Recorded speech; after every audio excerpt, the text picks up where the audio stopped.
All right, good afternoon, everybody. Welcome back to another live stream. So this one is going to be a busy one. So a lot of ground to cover. So I'm not going to spend too much time on an introduction, but just to give a quick recap, this is actually the first project that we actually began as part of this streaming series. So what we're doing with this series is we took the Titanic data set from Kaggle.com. So that is a very popular data set in case you're not familiar. That basically has the data of the people who were on the Titanic at the point when it sank. Yeah, so it's got like basically it has all the data associated or all the data for each passenger.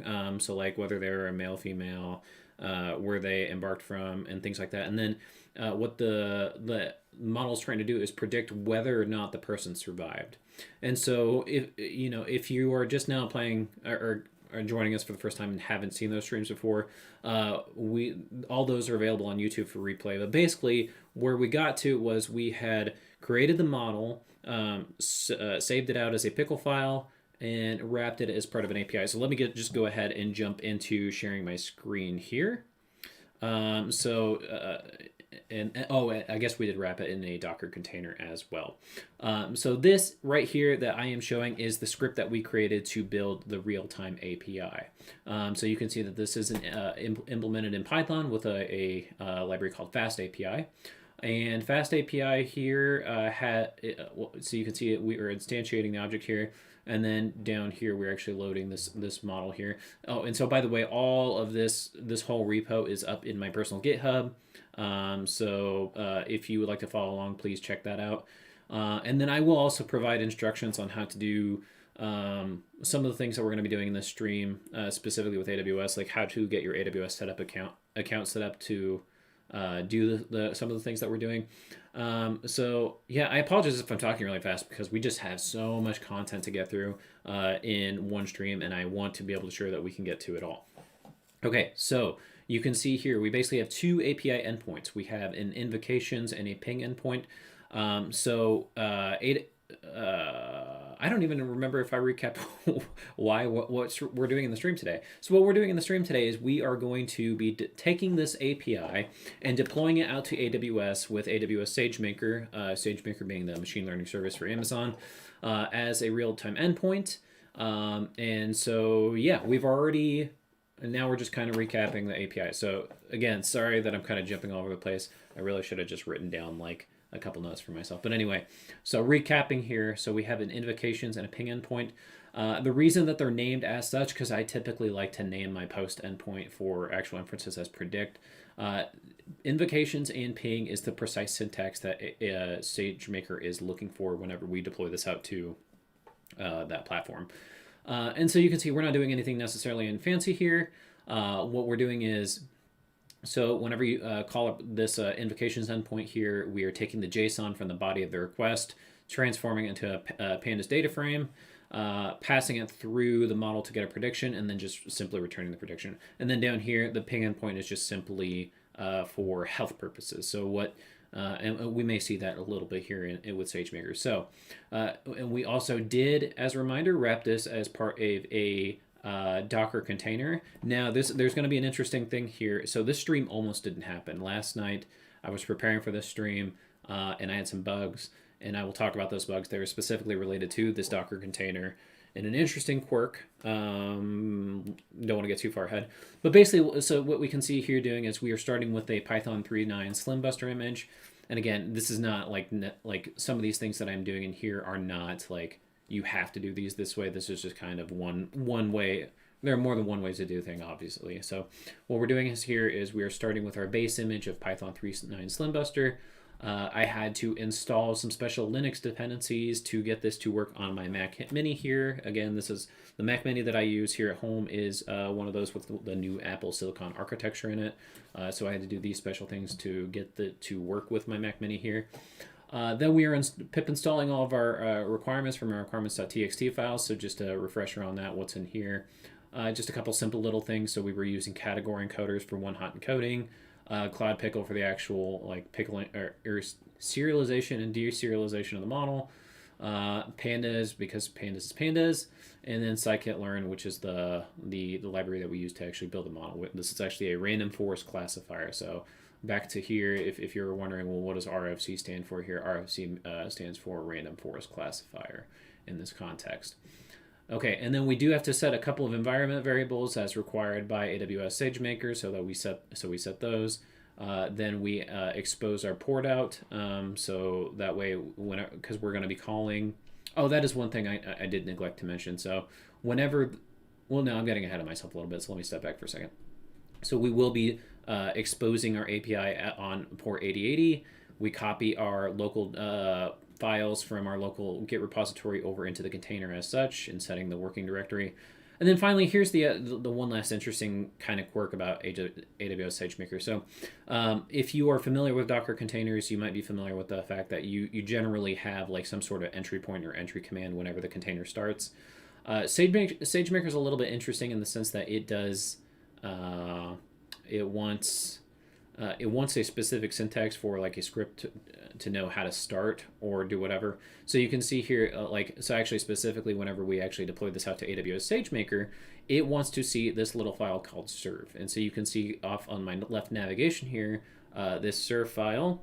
And so if I open up the serve file, this is basically a tiny little shell script that's doing nothing but starting up the fast API using the Uvicorn. So we are starting up Uvicorn on host 0.0.0.0, port 8080, and then what this is representing here is saying, okay, reach into this api.py file and look for a fast API named API. So if I actually dig into the same api.py file, you can see I did name my API as fast API. So that is the very, very quick recap. And let me just go ahead and show you for just because. So I think I do have a Docker container running right now. So let me go ahead and stop that or kill it actually. So let's do a Docker kill. Oh, it might help if I actually put the ID. Okay. So, all right, so clear that out. All right, so let's go ahead and restart our Docker container. So let's do a Docker run P. P stands for port, so we are mapping port 8080 of the container to port 8080 of our local computer. And then the name of the container that I have here is Titanic-BYOC dev. And then, like I was saying, SageMaker will initiate the script serve here, which is why we have the serve after that. And that's why we had to make this an executable file as part of the last part of this Docker file right here. So let's go ahead and run that. And then I'm going to start up a new tab because you're going to see here that this should start up appropriately. Okay, so it started up fine. It's got some warnings in there, so I probably need to fix those. It's always good to fix your warnings. Okay, and then if I go, all right, so if I got a new tab open here, cd test /curl scripts. So what I like to do here is I actually keep a test directory with curl scripts. So within this local predict here, you can see that we're going to make a post request with some test JSON to localhost 8080, which is what we just started our container on. And of course, we're going to be invoking the invocations endpoint. Okay, just so you can remember what that JSON looks like, let me go ahead and split that off to the right. So our test JSON split right, open and split right. Okay, so off on the right here is a very small sampling of data that we will be passing into the model. So if I go ahead and run this bash script doing a local predict here, you can see that we get a survival prediction of 0. And as you might recall from previous streams with these models, the Titanic data set, even though this is a raw, so this sampling over here is like a raw input from one of those data sets. I don't know if we did Chaper Lime with this model, and so it might be interesting. I know I've personally done it. I don't know if I did it as part of this live stream, but that might be an interesting exercise we might do in a different live stream. But basically what Chaper and Lime do look at the feature importances of your model to understand like which features have the most weight as far as inference goes. So whenever I've done SHAP inference before, the gender of the person or denoted as sex here is almost always is the strongest indicator, as is age, and that kind of makes sense if you think about the concept of that these people would appear to have women and children off the boat first. So, you have this person, Mr. James Kelly here, male, and in his mid-30s. And then you can see that the model predicted that he would not survive, and I believe that is the actual true value. So the model actually did predict correctly in this case. So again, we're not really concerned with model accuracy in this stream, because we are more so concerned with how to deploy this thing out to AWS. We're barely 10 minutes in, and we're already hitting the ground running. So again, by the way, I do have, I stream to both LinkedIn and YouTube at the same time. If you have any questions, I am monitoring the chat on both on my screen down here. So if you have any questions, I will be sure be monitoring this and be happy to answer anything as we continue along. Okay, so with that, and I was actually going to create a little diagram here, and I still plan on doing it, so you can see that I got the starts here. But let's talk about the architecture of what we're going to be doing here. So actually, let me open up Safari, my preferred browser of choice, if I can use it. Okay, so I'm going to just say AWS, SageMaker, Lambda API Gateway. Okay, because we're actually going to be interacting with a number of different services, and so this diagram is not great, but it serves its purpose for today. So what we're going to be doing is, you can see off on the left here, it says web browser. So infer this is your local computer or any other computer that wants to call the API gateway. So what we're going to be doing is, we're going to be taking this same container that we built over here, and we are going to be deploying it as a SageMaker endpoint. So SageMaker model endpoint. And this is actually a really old logo for SageMaker. They actually use this logo right here now.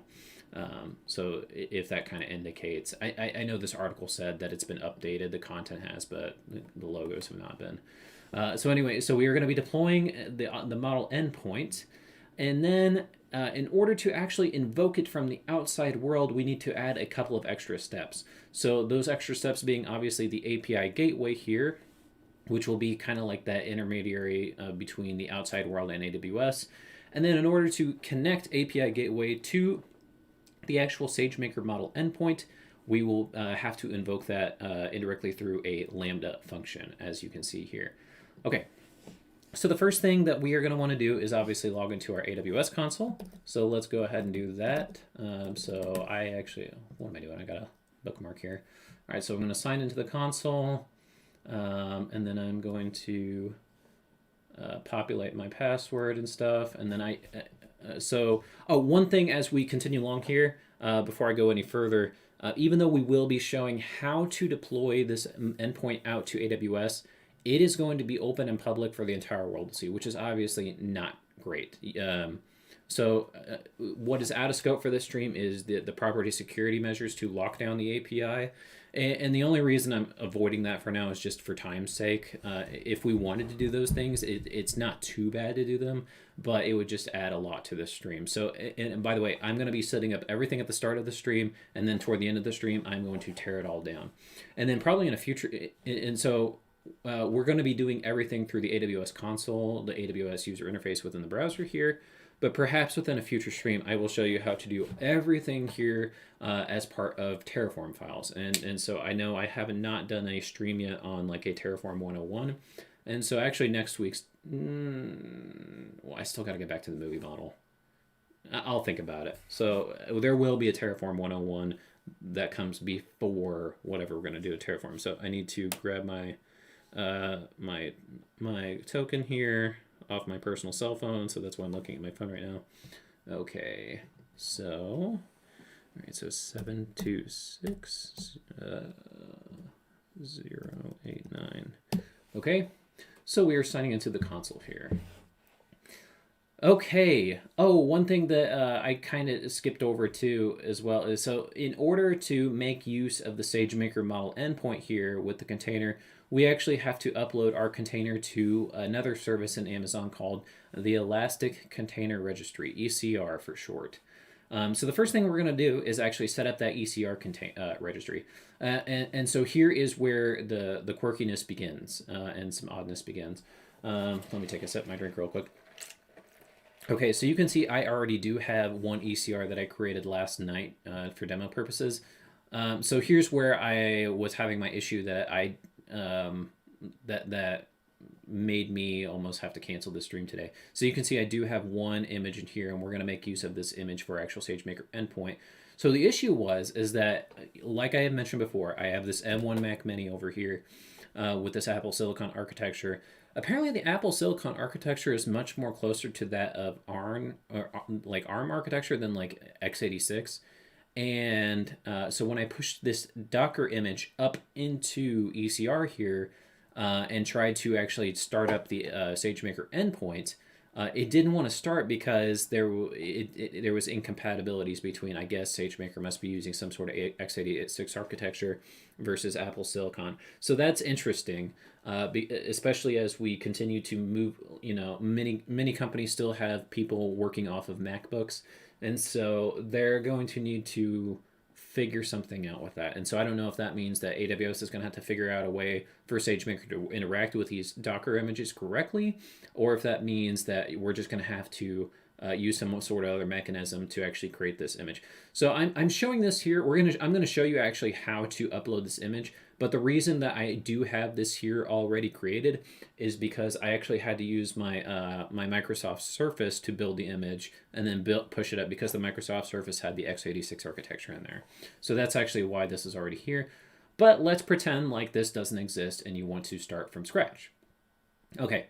So simple enough. What we want to do here is create a new repository and give it, so this can be private or public, whatever you want. We're going to keep it public or private just because. And let's call this whatever you want to call it. So I'm going to call mine Titanic Test since I already reserved Titanic BYOC for the others. And so then you can explore the other settings in here. For now, I'm not going to toggle on any of these settings. But they may be worth your time. So we're not going to cover these again. Lots of ground to cover, so I don't want to spend too much time on these little settings, especially because we're going to see a lot of these going forward. Okay, so we now have created a new ECR repo. Boom, simple enough. Okay, so how do you actually, so coming back to the one I already created, how do we actually get this image up into ECR? So let's go into the one that we just created. It's going to have nothing inside of it here. So AWS has actually made this pretty easy. And then again, this is where you're going to have to do some additional setup to do what I'm about to do here. But basically, so if you, I clicked that too soon. If you look up toward the top right of the user interface here, you can see a button called View Push Commands. And basically all you got to do is copy like each of these and then run them in your local environment, and it will do all the work for you. So you can see basically what we're doing here is we are getting the proper password in order to do the interact with this particular ECR repo with this first line. We are doing and then the next one is actually building the container. The third one is taking that built container you built from step 2 and then re-tagging it to be pushed up into this ECR repository appropriately. And then after that re-tagging, of course, you need to do the actual push. Okay, so let's talk about a little bit of these things that I had already done for myself. So what I mean specifically is I have the AWS CLI already set up on my local workstation here, my local computer, and I already had it authenticated with AWS. So what I like to do to test out if this works is I just run this command AWS S3LS. And so what this command does is, so you might be familiar with the ls command. Is just the list command. This is just basically listing out all of the buckets that I have up in my personal AWS account. So there's my couple of buckets there. And if somebody can tell me how I can get rid of this darn Elastic Beanstalk bucket, please let me know, because I've tried like crazy to get this thing to go away and it just won't. So anyway, so coming on over, so let's just go ahead and pretend like so I don't know if I'm actually going to build this container and push it up, because like this container is about 0.5 GB big, and I'm doing my streaming right now, and I don't want it to interact the bandwidth. And I made the stupid mistake of starting a Halo Infinite download right before the stream, so my Xbox is downloading Halo Infinite to it right now while I'm doing the stream. So not a bright move on my part. Okay, so let's get to the point where it's actually going to start to do the push, and then I will stop the push. So we're going to do just copy this command over in here, and so you can see it, because I'm already authenticated, it's going to do the login succeeded, and then we're of course going to do the Docker build. So I'm going to do a Docker build here, And this will probably take, oh wait, no, I forgot it was all cache. So because it was all cache, that built pretty quickly. And then we want to grab the third command here, which is the retagging of that image. So it's just taking the same Titanic test image that we just built from above and then retagging it with this in this banner. And then when we actually do, and then we'll copy this last command here, and then we will, this is the actual Docker push. Now, like I said, so this syntax here, or the screen here might be familiar to you. We are just doing this push up in ECR. I'm going to go ahead and cancel this since I don't need this and I don't want to impact the bandwidth of the stream at all. So I'm going to go ahead and cancel it. But for you, if you basically if you see this screen, your container is going to be good to go. So after this whole screen kind of wraps up, then you should see an image up in here. So with that, I'm going to go ahead and delete this repository since I do not need it and I don't want to confuse myself. So I'm going to delete this repository. And again, at the end of the stream, I will walk you through how to, or like just making sure that you delete everything appropriately. But to actually, yeah, okay. So to actually make use of this image here, so you can see that we have this latest image tag. I have only pushed up one instance of the image, obviously, but you can retag things and then push up multiple, like different versions of an image. And so if you did, you'd have like 5, 10, however many you have in here. So one thing before we navigate away from AWS ECR here is that we need to grab the URI of the image, as that is going to be the foundation for which we build our SageMaker model. So simple enough, all you got to do is just click this little button right next to it that's the copy URI, and you can see that the image URI has now been copied to my clipboard. Okay, so next up, now we are ready to go into Amazon SageMaker. And while that loads, I'm going to take a quick sip.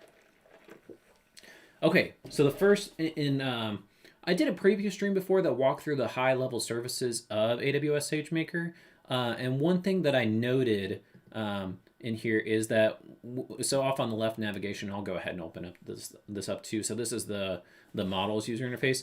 A SageMaker model is really kind of a misnomer, because when you think about a standard model that you create on your local machine, you typically correlate that to the serialized file that you can later deserialize and use for inference. So most often that takes form of a pickle file. That is not the case with Amazon SageMaker, and I'll point that out here, and I'll make that a little more clear. So let's go ahead. Oh, sorry, I'm clicking around. I need to talk through what I'm doing here. So toward the top right of the screen here again, you can see that we can create our own model. So we'll go ahead and create a model, and let's give it a name.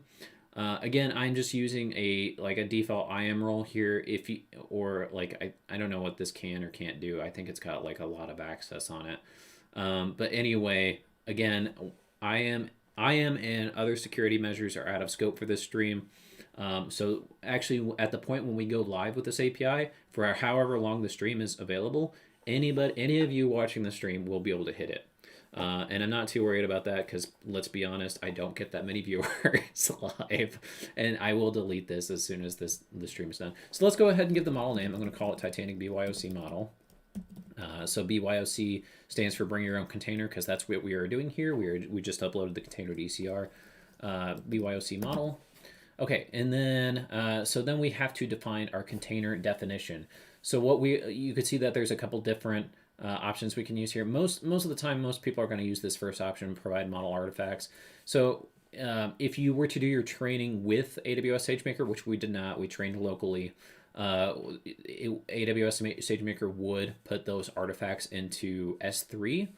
But the other option that we are going to be making use of is actually just pointing it to our inference container. And as part of that inference container, and so let's just come back to my Docker file here.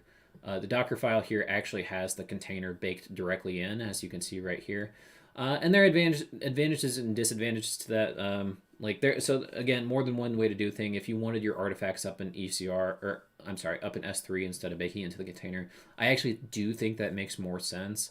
More sense in the sense that so eventually I do want to get to a stream that creates basically a full MLOps pipeline.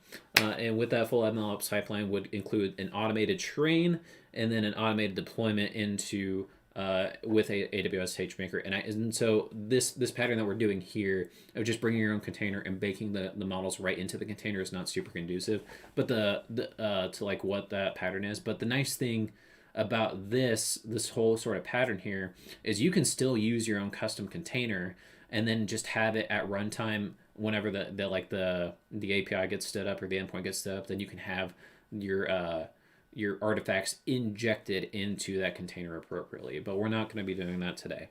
So we are going to be using single model location of inference code image. So this is where we had copied our ECR image to the clipboard, and so we just paste that in here. And then we just have a couple of other containers or a couple other options that you may or may not want to do. Environment variables, interesting. That seems new because I remember wondering why that didn't exist before. Okay, so I'm again not going to mess with anything else in here, so I'm just going to go ahead and create the model. Okay, boom, model has been created. Now, when I say the model has been created, what it basically did here is it created this object that is referring to as a model and gave it an ARN. And so if you're not familiar with what an ARN is, ARN stands for Amazon Resource Name, I think, and it's basically a unique identifier for anything on AWS. So you can see here that I have this ARN here representing this model, and then like the only thing that is noted is that it's pointing to this specific image over here. But not much else going on in here. Okay, so now you can see that we, off on the left navigation here, there is endpoints and endpoint configuration. So in order to actually build an endpoint, you need first an endpoint configuration. So we are in this so this is the endpoint navigation, or I'm sorry, not navigation, endpoint configuration screen. So let's go ahead and create an endpoint configuration for our endpoint here. And so I actually just noticed this last night. I have never seen this serverless before, so this is really interesting, but we're not going to play around with that today. I'll figure out what that is and maybe share that in a future live stream. But for now, let's just go ahead and create our SageMaker endpoint. So I'm going to call this Titanic BYOC endpoint. Configuration, config. We'll just call it config. Okay, so I'm not going to mess with the custom encryption. Be careful here because this next section has to do with async invocation. That is a whole nother animal in and of itself that we are not going to worry about here. And then data capture. So I kind of wish, do I want to try it? You know what, let's try it. And no, I'm not going to try to enable that. But basically what this does, and I'll go ahead and show it, but I'm going to toggle this back off. What this does is whenever you call your API, or your endpoint for inferences, what SageMaker will do is it will capture either or both the request and the response. So the request being the data coming into the endpoint and the response being the prediction out of the endpoint. And so there's a lot of benefits to that, especially for model validation purposes. So if you want to make sure that your model is still performing up to your standards, you want to run those model validation kinds of things to ensure like that. So what this is doing is saying, okay, take either or both of these and stick them over in S3, and it sticks them in there as this like interesting kind of format called JSON-L. It's a very similar to JSON, but it's got some like Amazon flavoring to it. And then you can see in here a sampling percentage. So you can so if you want to grab everything that is coming to your endpoint, you would turn this up to 100%. But, there may be reasons why you don't want to do that. And the primary reason I can think of why you wouldn't want to do that, let's say this API gets hit 1 billion times a day, and you don't need to store 1 billion records for model validation. I'm sure that 30% would probably do just fine. But maybe not. Maybe you do want to crank it up higher. So that's what that is. So because I didn't set up an S3 bucket to do this, I'm going to go ahead and turn this off, but it is a very handy feature. Okay, and then the next thing we need to do is to actually create our production variant of the model. So you can see here this hyperlink that says add model. So let's go ahead and add this model. And so you can see here we just have our one Titanic BYOC model that we had created previously. So we'll go ahead and save that there. And then you can see here that it's got some stuff in here that it defaults to. I'm a little bit irritated that it defaults to this because, I explained this before in a previous stream, but I'll go ahead and re-explain it here.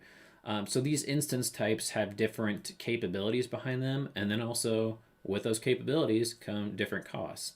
So M4X large is actually one of the larger instances, and so I'm going to go ahead and turn this down to a T2 medium because this is a very simple model. We don't need anything fancy with it. And then if we wanted multiple replicas of that model running behind the scene, you could crank up the instance count too. So we could say this is make 4 of these, make 5 of these. One for this stream, we're just going to do 1. And then you might be wondering what this weight is. So this is the really cool thing about SageMaker, and I honestly have not tried this out. So basically, what this is saying is, okay, I have my BYOC model here, and it's going to be served out on this endpoint. And we created this as a random forest classifier. But let's say I had created this originally as a logistic regression model. So logistic regression obviously being a simpler version of a binary classification model. So I have this logistic regression model out there. It's been out there for a couple months. My consumers are really happy with it. But I've been recently testing with this random forest classifier idea, and I want to actually test it in production without messing up my logistic regression model that I had already created. So what you can do here is add a second model, and because I don't have a second model, I can't really demonstrate this. But you could add a second model here, and then have 90% of your traffic go to your original logistic regression, and then the other 10% go to the other one. So that's and the nice thing about that is when you alter that endpoint, then so your downstream consumers are obviously going to be calling this very specific endpoint. Your downstream consumers don't have to change anything at all. All you have to do is add a new model, and boom, you're good to go. So that's a really cool functionality. Again, I have personally not tried that out, but I like the idea. So that is it as far as actually creating the endpoint configuration. So let's go ahead and create this. Okay, and then finally, we can actually go ahead and create the endpoint. And so creating the endpoint is relatively simple. All we have to do is go into here, and we'll go ahead and give it a name. So I'm going to call mine Titanic BYOC endpoint. Okay, and so you can see here that the options here are and I think I've said this before, like I don't understand why AWS necessarily separated a section from endpoints versus endpoint configs, because you can't create an endpoint without an endpoint config, and an endpoint config is kind of worthless if you're not going to create an endpoint. So you can see here, the only option really is to select the endpoint config and then add some tags, and that's about it. So I'm going to select that endpoint configuration. So again, we are just going to be deploying this with 1 instance count. No elastic inference, because the elastic inference is really more for like GPU kind of things. And again, this is a very simple model. And then, of course, deploying things out on a T2 medium. So let's go ahead and click the Create Endpoint button. Okay. So what's going on here now is behind the scenes, you can see the status is creating so AWS is basically downloading my image from the Elastic Container Registry and starting up basically a little baby EC2 instance that's going to end up serving out this endpoint. And so this process can take like 5 minutes, and that's fine because we can be working on other things in the meantime. And so one question you might be having is, as we look at the settings of this endpoint here, is what is this URL? And I'm going to be totally honest, I don't know. I have not used this before, and I don't think I would recommend using this either, because I for 2 reasons. One, I don't think this gets exposed to the outside world. I think you have to use the API gateway for that. And then number 2, the nice thing about using the API gateway is you can configure the backend settings of the API gateway without actually impacting your downstream consumers. So again, you always want to do things that are not going to impact your downstream consumers. So if they can call the same endpoint at all times and you just tweak the backend, that is preferable than having to do some updates as well. Okay, wow, we've flown through a lot so far. So if you have any questions, please feel free to drop them in the chat here. I'm glad to answer those. So while this is going to be creating, I'm going to open up a new tab, and in this new tab, we are going to set up the API gateway. No, I'm sorry, we're going to do the Lambda next, because the Lambda, it does that connection to the API gateway. All right, so let's go into AWS Lambda. If you're not familiar with what Lambda is basically what they call a serverless service, where it's basically designed for doing things that are really like short compute power that you don't need like a full-blown server for. And so in this case, the Lambda is basically going to serve as a proxy between the API gateway and the endpoint that we are creating here. So what we're going to do, up in the top right, click create function. We're going to author from scratch, excuse me, and I'm going to call this Titanic BYOC invoker. I'm going to call it invoker because that's basically what it's going to be doing. For runtime, I'm going to choose Python 3.9. I'm going to keep it at the x86 architecture. And so this is interesting. This option didn't used to be here before, so I wonder if this is already AWS's like answer to the whole ARM architecture thing that I was talking about with these new Macs. And then again, I'm going to just use some like defaults and not mess with anything. And so I'm going to go ahead and create the function now. So this is creating the function, but it is going to be empty, and we're going to populate it with some stuff here. And so this is why I had to do this last night, because some of the stuff I just don't remember off the top of my head. And so I do like, I'm going to see how much I could do this off the top of my head without having to alter, like, because I did save off this Lambda script in IntelliJ. So if I need to reference that, we will. But let's see how well I can do this without that. Okay. So this is the Lambda handler. So what the Lambda handler is doing is, so when the Lambda is invoked, it invokes this Lambda function.py, and this can be changed, but we're not going to change it. And then basically it passes in an event in context, and then we can get the information from that event and then pass it over into the SageMaker model. And so in order to invoke let me see if I can make this bigger for y'all too. All right, so that's a little bit better. Can I view maybe font size, increase, how about increase again? Is there a way to, what is the keys? So command plus or command equal, command plus. Oh, there we go. Make it nice and big for y'all. Okay, so in order to actually invoke the SageMaker endpoint, we have to make use of a Python library created and maintained by AWS called Boto3. So we are going to import Boto3. Oh, one thing I should mention about Lambda functions is by default, they only come with a very limited subset of Python libraries. Obviously, because Boto3 is created by Amazon, it is one of those default libraries. But if you wanted to use something like pandas, you would not be able to use pandas natively. There is a way around that by creating something called a Lambda layer, but because we are good with just JSON and Boto3, we do not need to do anything with Lambda layers, and thus Lambda layers are out of scope for this live stream. Okay, so I'm going to set a variable called the endpoint name, and the endpoint name, as we called it, was Titanic, BYOC endpoint, I think. Endpoint. Okay. All right, and then let me go back in here just to make sure that was correct. So, okay, it was dashes, not underscores. I always go back and forth between those two. I don't know why I flip-flop back and forth so much on these things.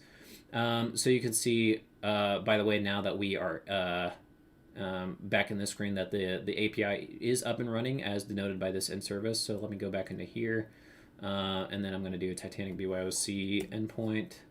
And then we need to actually instantiate a Boto3 client for AWS SageMaker that we are going to interact with to actually send the data on over into our SageMaker endpoint. So I'm going to call this, well, I like to annotate my code. So I'm going to call this defining the endpoint name, and then instantiating the client to pass data into SageMaker endpoint. All right, so client equals, I'm already going to have to look this up. I think it's boto3.client, and then I think it's runtime. It's either runtime.sagemaker or sagemaker.runtime. Sagemaker.runtime. We'll see how well I remembered this. Okay, so the next thing we need to do, and this is not going to be very intuitive right off the, like how the data is passed from the API gateway into this Lambda function here. So, and in fact, I'll even just show you, and I'll be honest with you, I don't know how to test this directly from the Lambda function, but if we look at the configuring the test events, I would have thought that you could have just created a test event that kind of looked like this, and you can see that there's all these different parameters in here that get passed in, and then you just change out the body, but that didn't work for me. So we still will be able to test this. We're just going to have to test it a different kind of way, and I'll have to figure this out later. But anyway, so in order, all right, so we need to actually, all right, we're gonna get, or we are going, obtaining, what do I want to call it? Yeah, obtaining the data from the API gateway post. Okay, so basically what's going to end up happening here, and we're going to talk a little bit more about API gateway in a little bit. But API gateway, once it's stood up and we call this specific endpoint, the data is going to come into this Lambda function, and then we will be able to extract that data from the Lambda function, put it into our SageMaker endpoint, get a prediction back, and then go back up the chain and send the predictions back out to the end user through the API gateway. So I need to get the data. So data equals JSON dot, and so this is going to be weird. I think it's JSON.dumps, JSON.loads, and then event body. I think that's what that is. So that is basically getting the JSON data. All right, and so then we need to getting a predictive response from the SageMaker endpoint. So what we're doing here is this is the actual code that we're going to be using to invoke the endpoint. And I'm going to store it as a variable. So response equals, I think it's client dot invoke endpoint, and then we have to give it the endpoint name. And I'm sure I'm getting the syntax wrong here, so we will just copy and paste over from. I'm going to see how close I can do it, and then we'll compare it against the one that I saved off. So endpoint name equals endpoint name, and then I think it's content type is next. So content type equals, since we're passing in JSON data, we're going to do application / JSON, and then I feel like I spelled something wrong in here. I don't know, maybe. And then data, we're going to pass in the data. And so I think that's it. And then to actually return this back to the user, we're going to replace this body here with the data from the response here. So I think, again, it's going to be JSON.dumps, JSON, and then JSON.loads. What is it? So response, body, and then decode. I think that's it. Okay, so this is more or less it. Now let's see. I just did that all off the top of my head. Let's see how well that compared against the actual code. So let me go ahead and do a side-by-side split here. Okay, so side-by-side split. All right, so where is my computer's being slow? Uh-oh. Are you all still with me? Did I lose you?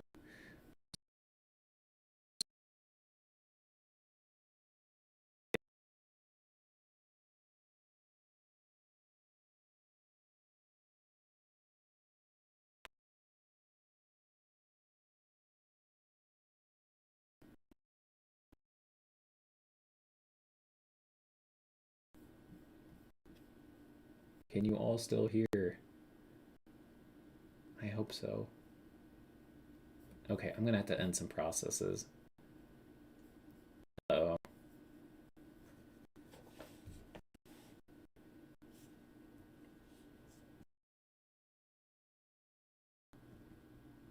No. Computer. No. All right.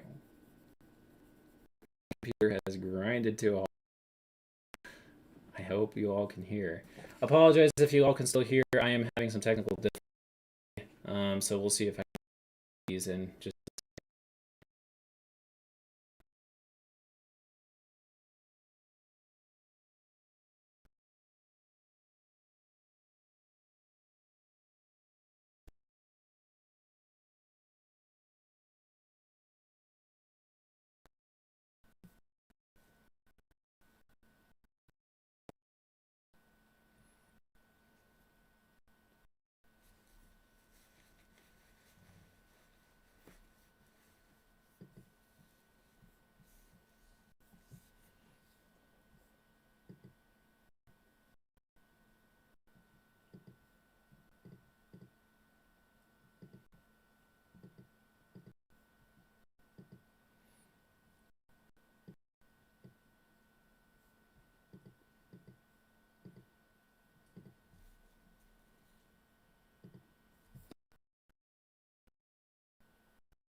something wrong here. All right, good afternoon, everybody. Welcome back to another pass on the data. And so I think that's it. And then, no.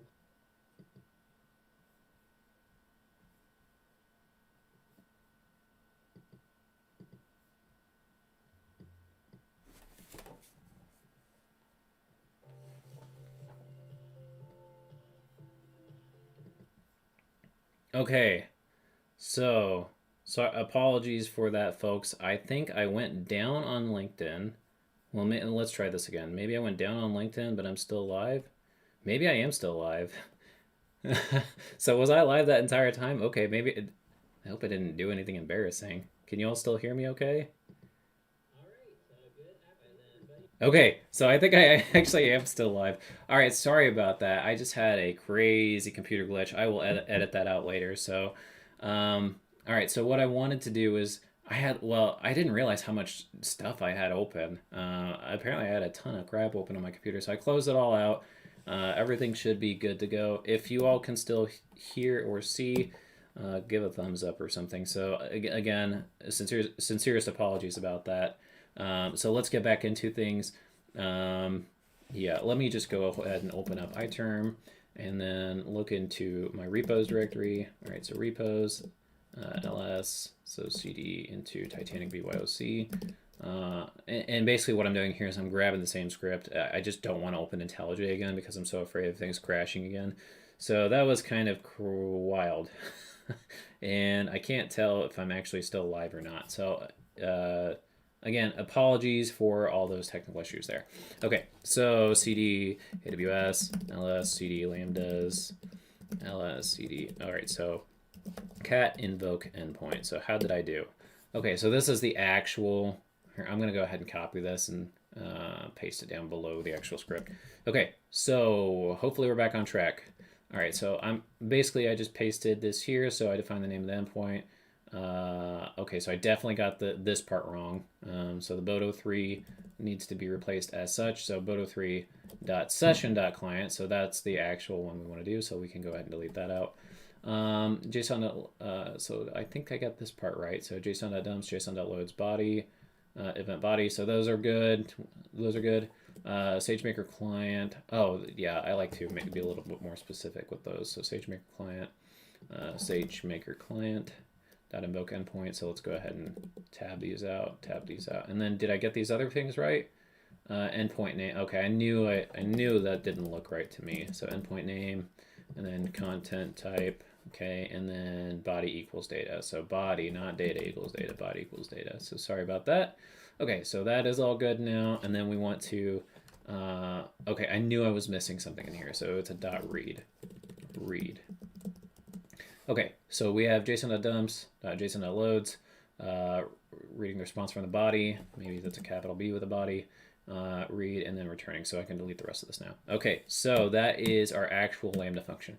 Now, before we can actually make use of this Lambda function, and actually let me do one more. I'm just going to do a full copy paste just to really ensure that I didn't screw anything up. So copy, and then I'm going to do a full copy paste in here. So copy, paste. That didn't paste. Did I miss something? Did I miss I missed the last little closing bracket there. So closing bracket. Okay, so what we need to do now, I'll space that out. What we need to do now is actually deploy this Lambda so it can be used by the API gateway. So in order to do that, simply click the deploy button. Okay. That is it for the Lambda. Now, last piece. The API gateway. So what we want to do here is we want to navigate on over into the API gateway. So API gateway. Okay, so if you've never created an API before, this is the screen you're going to see. So let's just go ahead and do get started. We are going to be creating this as a REST API. So let's go ahead and do a build here. And then let's see what this next thing does. So it gives a sample here, but we don't want to do an example. We want to do a new API, and we want to keep REST as REST. And then we can call this whatever we want. I'm going to call mine Titanic BYOC endpoint, or API gateway. No, I'll just call it API. How about that? And then you can add a description if you want. I'm not going to. And then you can change this endpoint type if you want. I'm going to keep that as regional. And then off on the bottom right here, we see this blue button. that is going to create our API for us. Okay, so this is kind of the base thing that we have here. So we need to, first things first, because we can't, I don't understand this because I tried to do this last night and it didn't work. I don't understand why I can't create the API at root. I actually have to create like a child resource as part of this API. So what we're going to do here is we're going to, under this actions button, we are going to create a resource, and we can call this whatever we want. I'm going to call it just predict, because this is the prediction endpoint, and so you can see it changes the resource path. You are welcome to change that if you'd like. And then do not select the proxy resource and don't select CORS here. I don't really know what CORS does anyway. So let's go ahead and create this resource. Okay, and then you can see off in this little navigation here that we have this predict endpoint, but we need to add a post method. So what we're going to do here is with this predict highlighted and selected, we are going to go into actions, create method, and then we are going to do a post here. So you can see a post, and then you can see the little check mark next to it. We'll go ahead and click that. And then you can see how we are going to integrate this. So you can see it by default has selected the radio button for Lambda function, which is appropriate. Now we do want to turn on Lambda proxy integration because this is more or less a proxy that we're going to be using. Using the default timeout is fine, region is fine, and then we just need to enter the name of our Lambda function. So as you can recall, I named mine Titanic BYOC Invoker, and that is good. So let's go ahead and click save. Okay, and I'm saying I'm about to give API Gateway permission to invoke this function. Sure, that is fine. Okay, now you can see we got all this good stuff in here. But what so this is kind of a nice little diagram. It's basically showing, okay, what's going to happen here is the client, which is going to be our local computer, is going to make a method request out to this post predict endpoint. It is, and that post predict endpoint is going to pass our data on over into a Lambda proxy. And so you can see that Lambda function is actually represented here. And if I were to click this link, it would take us into Lambda. And then you could see that we don't have any integration response. We are just basically doing a straight return back to the user. So we do not need to alter anything else here. However, this API gateway is not live, not deployed. So in order to do that, let's keep the post highlighted here, and we're going to go back one more time into our actions here. And then under the API actions here, you can see deploy API. So let's go ahead and click that. And then we have to name the stage of whatever we want our deployment to be. So you could call it, as you can see here, you call it test, you can call it beta. I'm just going to call it prod, because why not? And then you can populate these other fields if you want to appropriately. All right, so now so if I did everything right, our API is now being served out as part of this URL right here. And so what I'm going to do is I'm going to copy this URL. And so another thing I should have mentioned that's kind of out of scope is you can see this is kind of an unfriendly name, in the sense that like it's not like David's API or TitanicAPI.com/predict. You can do that. That's just, again, another out of scope extra steps kind of thing, because you have to set up something through Route 53. And honestly, that's even out of scope for my own knowledge. I don't really know how to do that well. I will show you how I'm going to make use of this. So let's go ahead and grab this invocation URL, and I do need IntelliJ. Hopefully we won't crash this time. Again, I apologize for that weird crashing issue. I've never had slowdown on my computer like that, but I guess I do have like 10 windows open right now. Okay, so I'm going to reopen IntelliJ and pray that we don't have any weird issues anymore. Take a step here. So like I mentioned before, I like to save some of these curl scripts to actually invoke API shell scripts, just because it's a little bit easier than having to remember things and type them out. Okay, so it is loading up this project workspace, and I'm waiting for the left navigation to open up here. Waiting. Come on. Okay, so you can see under, well, I guess we need to wait a little bit more. Oh, IntelliJ is crawling today. I don't know what, I have never had latency issues with IntelliJ before. Anyway, you can see in here that I have a shell script called AWS Predict. And apparently this is just going to be slow as nails today, because slow as nails is a phrase. Okay, so let me go ahead and close out these other tabs. Close. Close. I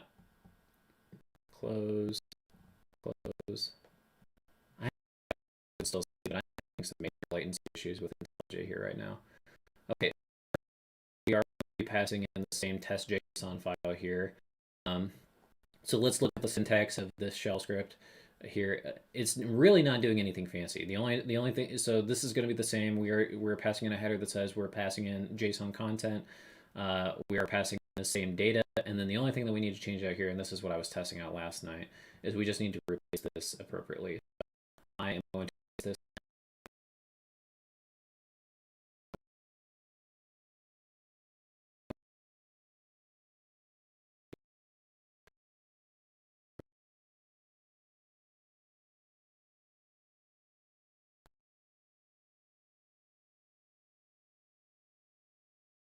Freezing issues again. Sorry, folks. Okay, so my mouse won't even click.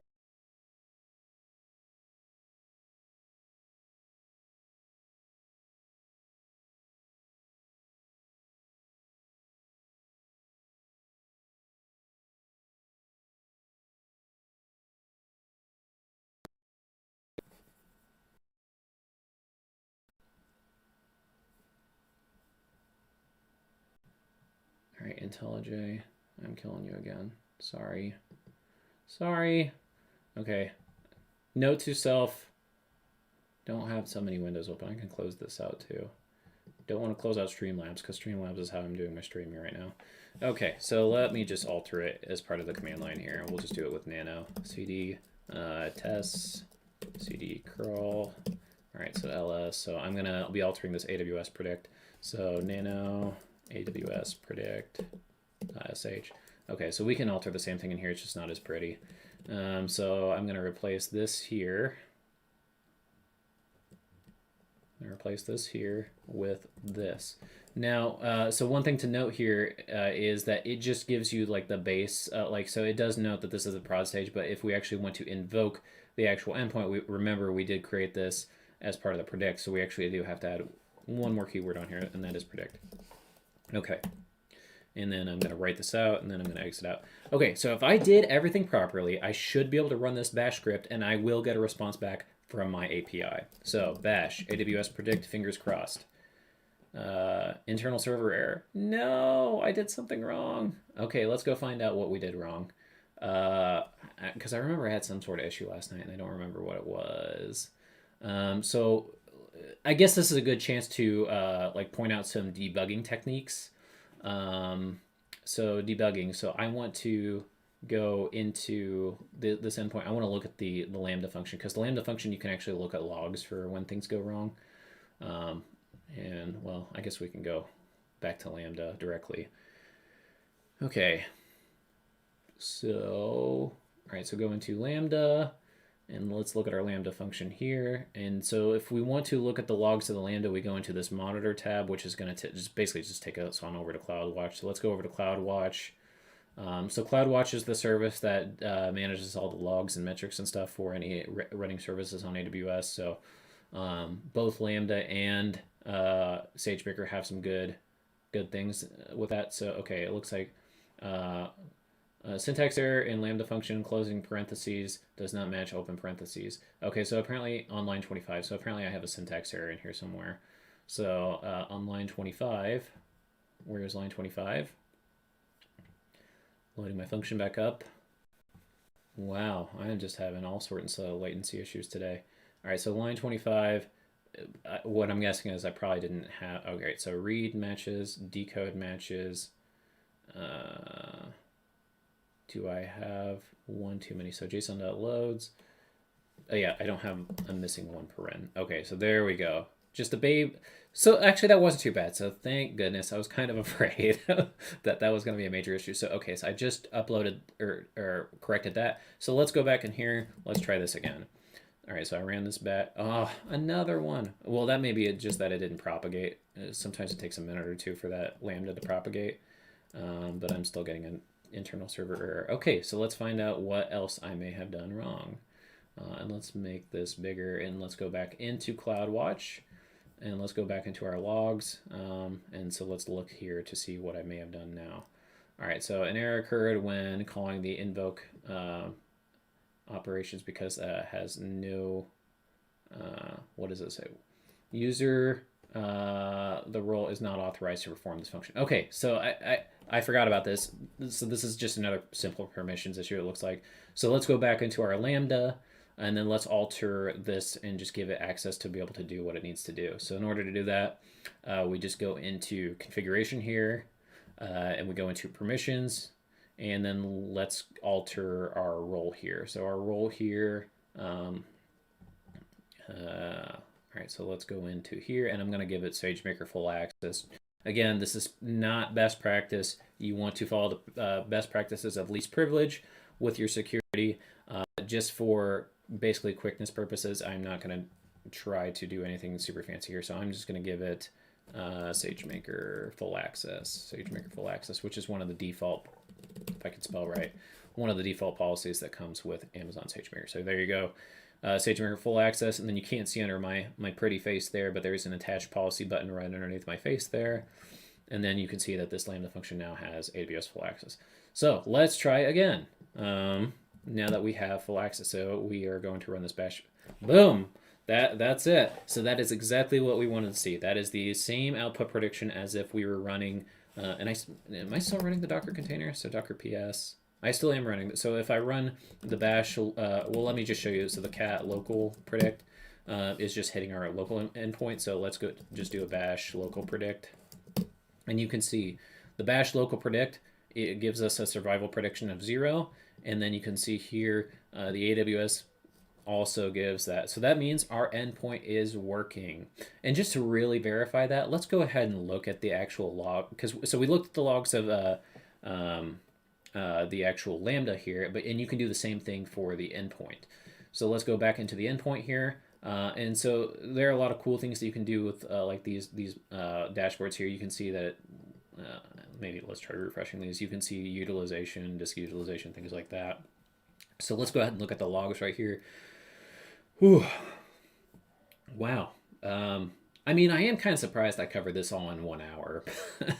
But basically, like, our project is done. I just want to show some other things here, just to really kind of drive some of this home. So let's open up one of these log stream kind of things here.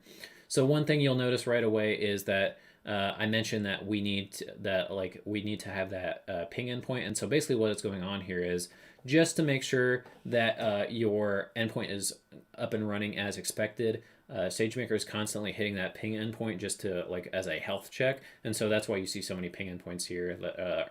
I'm sorry, little pings here is that that is actually SageMaker just making sure that my endpoint is healthy. And then you can actually see up in here that I did do one post to the invocations here, and I don't know if I'm printing anything out or not. Nope, I'm not. And that's fine, but it's basically showing we got a 200 response of okay, so that means everything is good to go.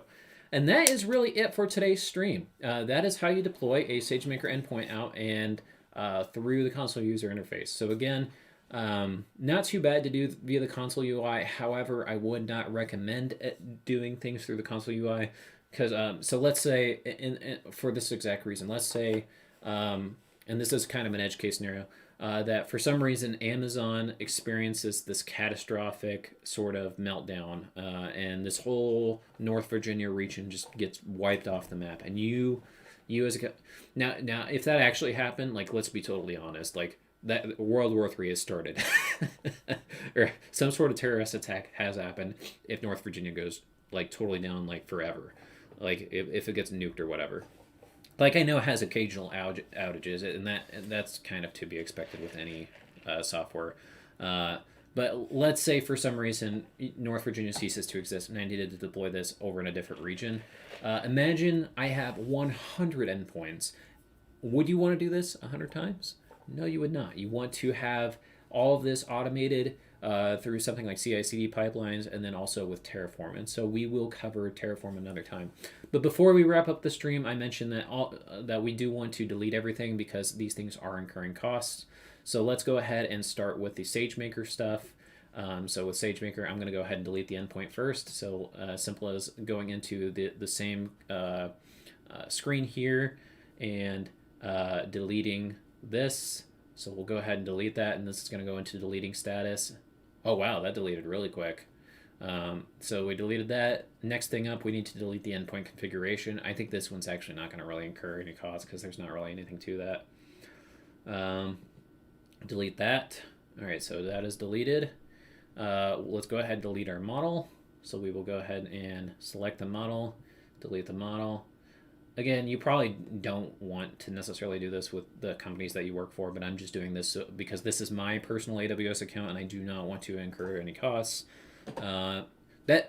Truthfully, that is my one biggest fear about using the cloud is incurring costs, because I have heard horror stories of people leaving something on and racking up a $10,000 bill over the weekend. So that kind of freaks me out, and that's why I always delete everything when I'm done. And that's the other great thing about Terraform, especially for learning purposes, is even if Terraform is great for spinning up 100 different endpoints and stuff, but even for my own learning purposes, like let's say I wanted to work on SageMaker today, and then I want to stop for the night and then come back again tomorrow.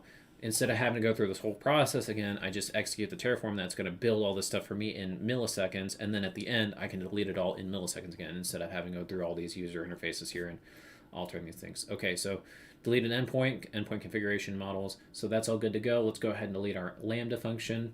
Let's go into Lambda. And then I only have one Lambda function here, so let's go ahead and delete this guy. Delete our Lambda function. So just selecting the checkbox and deleting. And then one last one. Although I might want to go into IAM and clean up some of these default roles. But let's do the ECR first. So we're going to delete ECR. So let's go into the Elastic Container Registry. Go into here. And then we are going to delete this as well. So simply, again, just grabbing that or selecting that radio button and clicking the delete button. And then delete. Okay, so all of our stuff has been effectively deleted. I do believe that it created some default IAM roles for the Lambdas in particular, so I'm going to go ahead and delete those as well. Come on. I'm going to take a sip of my drink while this loads. Sometimes the console can be a little bit slow, especially with IAM, I've noticed. Okay, so I've got a lot of policies here. Or not policies, rules. I'm going to assume... I know what all four of those users are. All four of those users are me. All right. I'm pretty sure I can delete all these. So delete, delete, delete. Definitely delete all those. And some of these things I just haven't been in here forever, so I'm just going to delete a lot of these other ones as well. So Elastic Beanstalk, QuickSight. 7 out of 35. I didn't create all of these. Can I just select all of them and delete them? Because I don't have anything else running on my personal. I try to use like I said, I try to use my AWS account as little as possible, just because I am so afraid of racking up a bill. So we can delete all of these, really. I don't see any reason why not, but I don't know why it's not letting me. Service linked role. Can I just, oh, well, that's annoying. Okay, so let's just go ahead and delete these 3 at least. Wow, you could see like I clearly haven't deleted these in forever, because there's a 2019 right there. Oops, sorry about that. Go ahead and delete these. All right, what else can I delete? Because I don't know what these service linked rules are, because Amazon does offer like its own policies and stuff, but I don't know what these other things are. Okay, so, oh man, some of these are bringing back memories. DWH, that was from whenever I created. Oh man, Firehose, I forgot I did that. So Firehose is associated to data streaming. So I did a number of different data categories in order to do my stuff. So I'm going to go ahead and delete all these as well. So those are all deleted. Delete. All right, delete. Come on, delete. Okay. Now, I hope I didn't delete the stuff associated to my users. Okay, so by the way, I'm not going to show how to necessarily do this, but just showing you here. These, in order to set up your AWS account, I'll provide some instructions on this. I had to create some users associated with these things, so I actually have different admin keys associated for like my Mac Mini and my personal Mac Mini, my Raspberry Pi, and then also my Surface Pro 8, which is my Microsoft Surface. So that one's obviously the newest because I had to use that to push that ECR image up in here. And that is, I think that's it. I think I got it all. And so just as a reminder, and I'm not even going to try opening IntelliJ again. I don't know why. I don't know what's going on with IntelliJ. All right, so if you want to, so I did save this. This is off in my personal Git repo. And so this is the root level. Here, let me clear this out. So this is the root level of the repository. So if you don't remember how to do that Lambda script, and obviously I did not, and that's okay. I'm less concerned with memorization and more concerned with making sure that you understand the concepts of what you want to do. So if you go into the AWS directory, the Lambdas directory, you will notice that there's a Python script in here called invoke endpoint.py. Cat that out, invoke endpoint. And then you can see this is the same script that we had as part of that Lambda function here. So again, defining the endpoint name, instantiating the client with Boto3, getting the JSON from the body of the request, sending it over to SageMaker, and then returning the response back to the user. And that, my friends, is it. That was probably the most amount of content I have covered in the shortest amount of time, while also having that weird glitch right in the middle there. So that is really, I think that's all I wanted to cover for today. I did not, so it's actually interesting that this stream only went a little over an hour, because like the last stream that I did was almost 2 hours, and I feel like I covered more in this stream than I did the last one. But I also talked a lot, and I was a little bit more prepared for this one because I actually did do all this last night, and I'm glad I did, because of that weird Docker container issue where I actually had to build it for my service and then deploy it up into ECR. Like that took me a good hour alone just to figure out. So yeah, that is a word of caution for you folks out there who are using the new MacBooks or MacBook Pros or Mac Mini like I do with this Apple Silicon architectures. Apparently it doesn't play well with Docker, and I even noted that in the previous stream where I had to install some special dependencies just to get it run on this machine. So these computers have only been out for a year or so, so I am optimistic that things will get worked out in time. It's just that we have these intermittent issues that we have to deal with right now. But yeah, let us go ahead and end it right there. So I haven't decided what we're going to do next week. We might do the Terraform 101. I have been promising my other guys for that podcast with the movie ratings model that I would have that done by the next time we meet. And I think I'm supposed to meet with them like a week or so from now. So I might have to revisit that one. I did just meet with my STEM guys this morning about their computer vision project, so I might do more with computer vision. There's just a lot of projects, and there are some projects that we have not even started at all that I want to do, so I got a lot on the docket. More to come, lots of good stuff. Hope you enjoyed this stream. Sorry again for the